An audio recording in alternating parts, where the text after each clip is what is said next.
Hello నమస్తే అండి. ఈరోజు మన రెసిపీ అయితే నల్ల కారం ప్రిపేర్ చేస్తున్నాను. ఇప్పుడు మామూలుగా మనకు వర్షాలు కురుస్తున్నాయి కదా, అయితే బయటికి వెళ్ళినప్పుడు కానీ ఇంట్లో కానీ సీజన్ చేంజ్కి జ్వరాలు వస్తూ ఉంటాయి, జలుబు దగ్గు గొంతు నొప్పి. అయితే వీటన్నింటికి కొంచెం ఇలాంటి కారం చేసుకొని ఈ వర్షాకాలంలో అప్పుడప్పుడు రోజు కాకపోయినా 2-3 రోజులకు ఒకసారి ఒక 2 ముద్దల అన్నంలో కొద్దిగా ఈ కారం వేసుకొని నెయ్యి వేసుకొని తింటే కనుక గొంతు నొప్పి అనేది పోతుంది, జీర్ణశక్తి కూడా బాగా పెరుగుతుంది, టేస్ట్ కూడా బాగుంటుంది. మామూలుగా ముందు కాలంలో అయితే నల్ల కారం అనేది బాలింతలకు పెట్టేవారు. కాకపోతే ఇలా మిరియాలు, ఎండుమిర్చి, జీలకర్ర వేసి దంచి పెట్టేవాళ్ళు అనమాట. ఎల్లిపాయలు ఇంకా మిగతా ఇంగ్రీడియంట్స్ వేసేవాళ్ళు కాదు. అదైతే చాలా ఘాటుగా ఉంటుంది. నెయ్యి వేసుకొని తినొచ్చు, కానీ అంత ఘాటు ప్రస్తుతం అయితే తినలేము కదా, కాబట్టి మిగతా ఇంగ్రీడియంట్స్ కూడా వేస్తున్నాను. అవి వేస్తే కొంచెం టేస్ట్గా ఉంటుంది, బాగుంటుంది కూడా తినడానికి. చపాతీలోకైనా రైస్లోకైనా కానీ చాలా బాగుంటుంది, అలాగే హెల్త్కి కూడా మంచిది.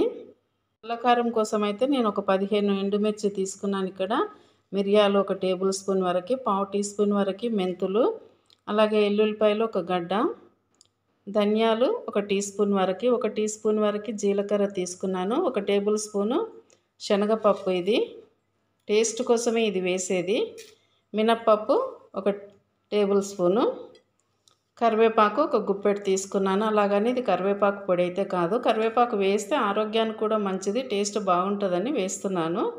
ఈ కారంలోకి ఇవన్నీ ఇప్పుడు వేయించుకుందాం. ఇప్పుడు స్టవ్ ఆన్ చేసి బాండి పెట్టుకున్నాం కదా, ఇందులో ముందుగా శనగపప్పు వేసి కొంచెం వేయించుకుందాం. కొద్దిగా స్మెల్ వచ్చేటప్పుడు మంచి వాసన వస్తుంటుంది కదా, అప్పుడు మినప్పప్పు వేసుకోవాలి. మినప్పప్పు శనగపప్పు 2 కలిపి వేస్తే మినప్పప్పు తొందరగా మాడుతుంది. ఇప్పుడు కొంచెం వేగినట్టు అయింది కదా, ఇప్పుడు మినప్పప్పు కూడా వేసి వేయించుకుందాం. ఈ 2 ఆయిల్ లేకుండానే వేయించాలి.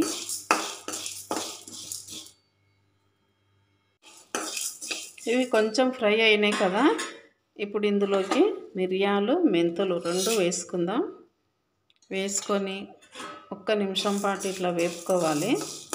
మెంతులు కొంచెం ఫ్రై కావాలి, అప్పుడు జీలకర్ర ధనియాలు వేసుకోవాలి. ఇప్పుడు ఇందులోకి జీలకర్ర ధనియాలు కూడా వేసి మరొక నిమిషం పాటు ఫ్రై చేసుకుందాం.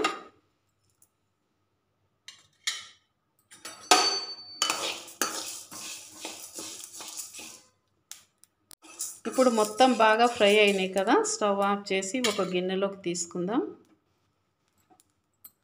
ఇట్లా ప్లేట్లో వేసుకుంటే కొంచెం తొందరగా ఆరిపోతాయి కదా. ఇప్పుడు ఇదే బాండీలో ఒక 2 టేబుల్ స్పూన్ల వరకు ఆయిల్ వేసుకుందాం. ఆయిల్ కొంచెం హీట్ ఎక్కాలి, మరీ ఎక్కువ హీట్ ఎక్కితే మాడిపోతుంది కదా. ఇప్పుడు ఇందులో ఎండుమిర్చి వేసుకొని వేపుకుందాం.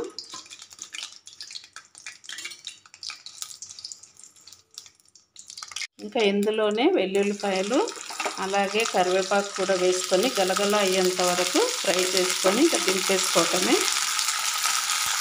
ఇది కొంచెం వేడిగా ఉన్నప్పుడే ఇందులోకి కొద్దిగా పసుపు వేసుకోవాలి. తర్వాత చల్లారిన తర్వాత ఉప్పు వేసుకొని ఇంకా మొత్తాన్ని మిక్సీ పట్టుకోవటమే పొడిలాగా.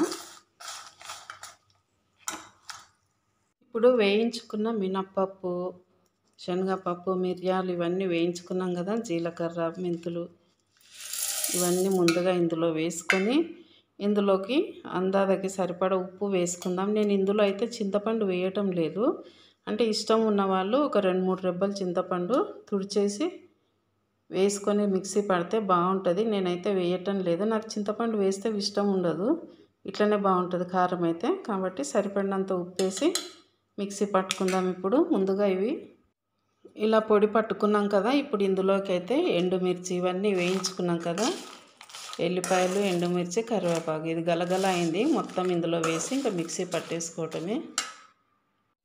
నల్లకారం రెడీ అయిపోయింది. కొద్దిగా టేస్ట్ చేశాను, ఘాటుగా కారకారంగా టేస్ట్గా భలే ఉంది.